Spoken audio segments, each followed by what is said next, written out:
King Forge Casting wants to talk about Cashman. Anne-Marie Rise Above, Godson, You Good. Stephen Daniels has to be Cashman the Weasel. Hey Darren, did you hear about the 60-year-old woman was killed by dogs in Kirkdale? No, mate. But all them dogs have got the capacity to switch like that. And you know, when you're bringing them up as a pup and you're disciplining them with a fist or slapping them, kicking them, all this stuff, when they grow up, you don't forget. Hey Darren, did you hear? So did she die or is she okay? It's all right, Darren, mate. Respect from home. Respect from me too, full, mate. Hope you're well.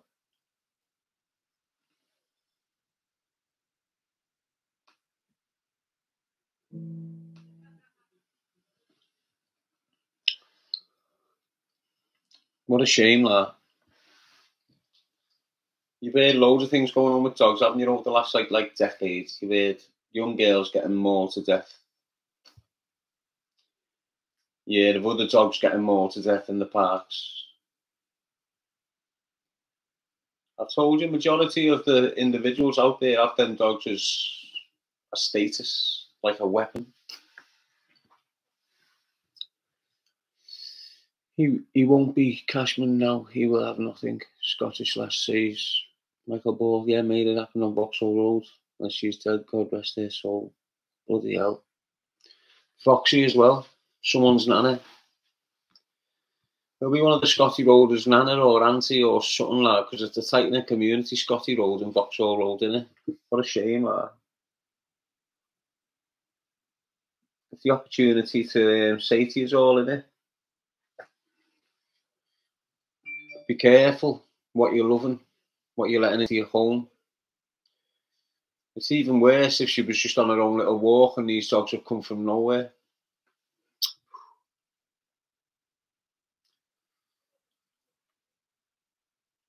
Martin, did you hear about Gerrard's daughter?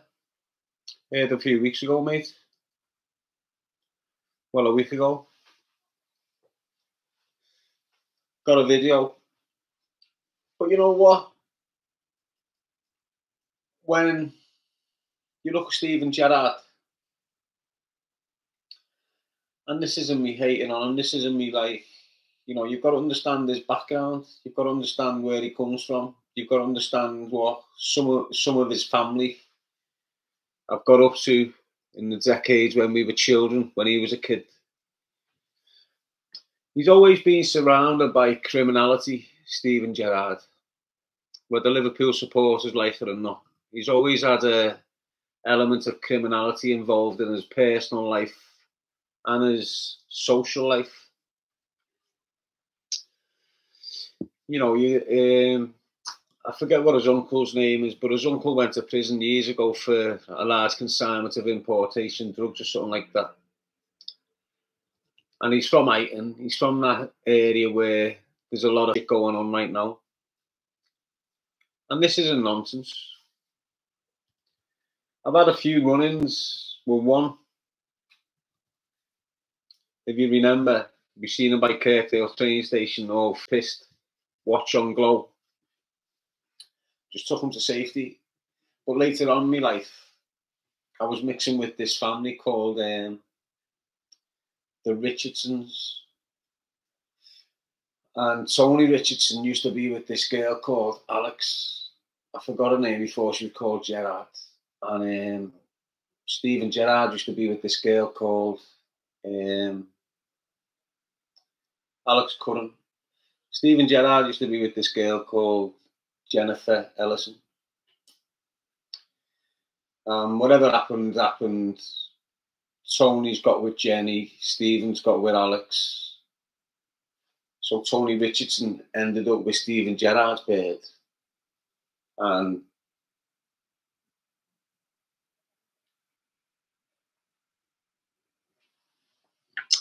And Tony Richardson. So Tony Richardson ended up with Gerrard's bird, which was Jennifer. And Steven Gerrard ended up with Tony Richardson's bird, which was Alex Curran. So that's how they came into a relationship with each other. Before that, Steven Gerrard got threatened by someone called George Bromley Jr. And as I said before, Gerrard's family's always been linked to criminality within the city of Liverpool. So that family's turned to that John Kinney, who was shot dead while taking his dog for a walk. Good friend of the fella who got shot dead in Salford. Forgot his name. But anyway, I'm around Tony. And because I'm around Tony, I end up becoming around Jennifer. Now, when Jennifer's came into Tony's life, the family haven't liked it, especially the mother. The mother was sort of strict with Jennifer. And the mother, you could just see the mother weren't happy with what was going on with their daughter mixing with this group of people. Do you understand what I'm saying? But love's blind, innit? Anyway, she's with Tony. She's mixing with that network of friends of Tony's, which are all, you know, the Snarlies, the Farleys, basically. All that group. Pancake, Spiff, Glover, Champ, Chrissy Farley, Ian, Alan, all these weird people she's mixing with. Lee O'Reilly, Carlos Escoffrey. And around this time, while they're good, I'm mixing with them, I'm in the house, I'm locking off in toilets with them, chatting, you know the dance. But then starts kicking in with someone called Josh Avis and the Richardsons. And it began over Josh Avis's sister. She was mouthy back in the day. And she ran her mouth off being told straight, and it's caused conflict or something. So at one point, you've got Tony with Jennifer in Jennifer's Range Rover in the city centre of Liverpool, and they come under attack by men with machetes. And that was sort of a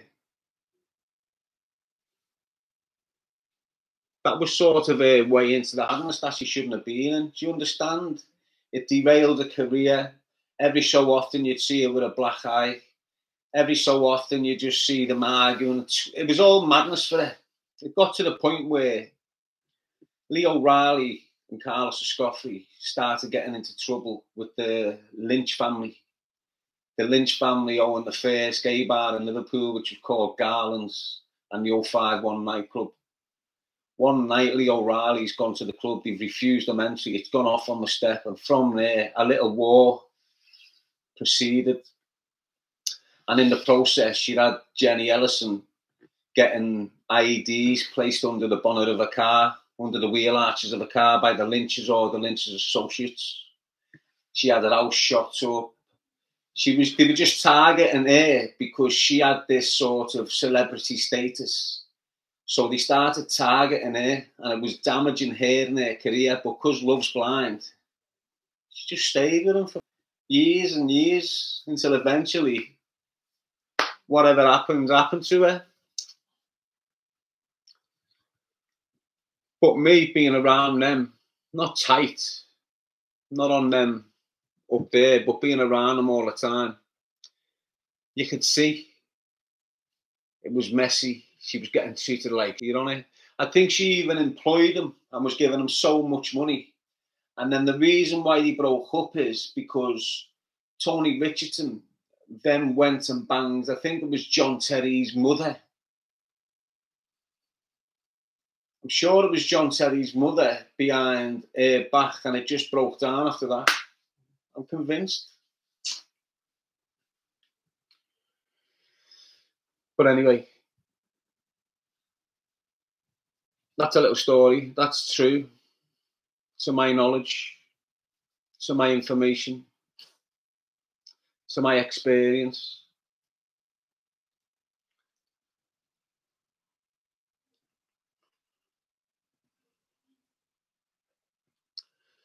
But I think the reason I'm touching on it now is because a few lives ago, someone mentioned that she is on this SAS thing, and she was talking about that situation that she went through.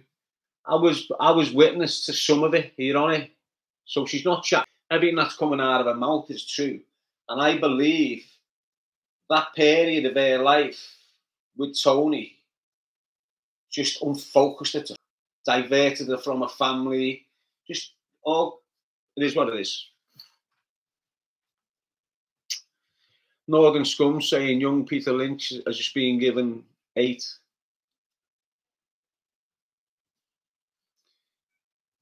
You know what's funny about young Peter Lynch? I've had an incident with young Peter Lynch, but I won't speak about it. And I was with Tony Richardson when this incident happened, but I won't speak about it. But you know what's funny about young Peter Lynch? And it's weird.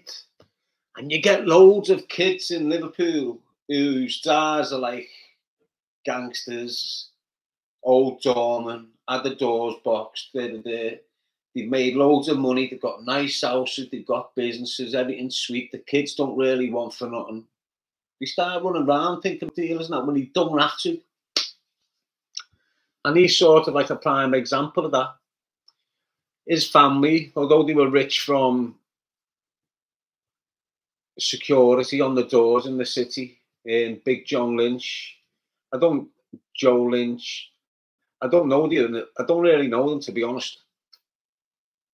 But he came from a very notorious family. Like if Sean Smith was the head doorman for the Lynches. So if you're aware of Sean Smith, you'll understand. I think there was like 300 doormen at once. So they were very, very powerful when it was that way inclined in the city. You know, when certain security firms, you didn't have to have licenses and all this. But he's like a prime example of it. Didn't have to do full. Could have just toed the line, had a boss life, not really struggle, given a car when he was old enough with a license, given somewhere to, or everything on a plate, and he just starts participating. But I suppose if you're raised in a house where there's consistent, like bad men coming, gangsters coming, speaking to your dad all the time, I suppose that's just what you're getting bred into, isn't it? Hi, Daz, mate. Ben or Eubank this weekend? Well, you know what? I'm just going to enjoy the fight. Obviously, I'll watch it later than you.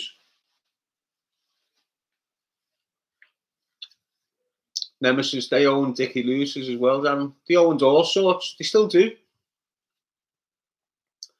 You know, you can't have that business empire because it was massive. The empire they were on the ball before anyone. Them Lynches, they were old school gangsters. So they never just had one Dickie Lewis's. They had a chain of Dickie Lewis's. They had to go 5-1. They had Garlands. They had other things as well. They had gyms. They had this. They were just on it from early days, and then the new breed kicked in, and then a little bit of animosity led to murder, basically. Matching flat with Fury? I don't think so. Had that map and headphones for you, mate. But anyway, young Peter Lynch got an 8. Will he learn off this 8? I think he's got kids. I think he's got a bird. I don't even know how old he is now. How old is he now? He must be like late 30s now.